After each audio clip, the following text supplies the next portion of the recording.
Welcome to Luca is a billionaire, where the only thing I invest in is your answers.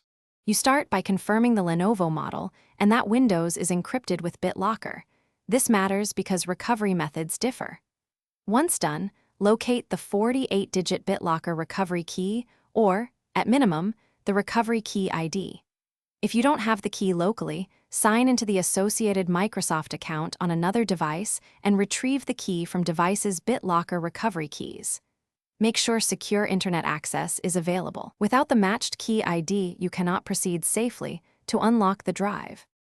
You next boot into WinRe using Shift plus Restart so you can run recovery tools outside the OS.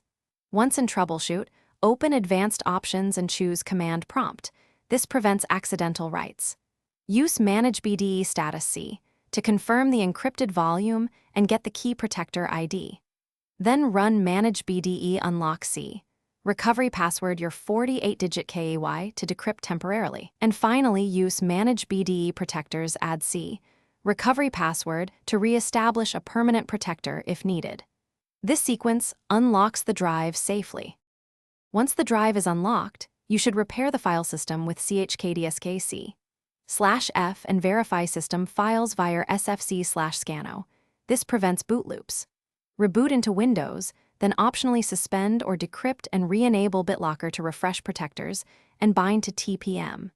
If you hit errors, check the recovery key ID matches the prompt. Ensure TPM is enabled in BIOS and that Secure Boot hasn't been changed. Mismatched TPM/securing settings are the most common cause of persistent recovery. Thanks for watching and please subscribe. It's the best investment you'll ever make.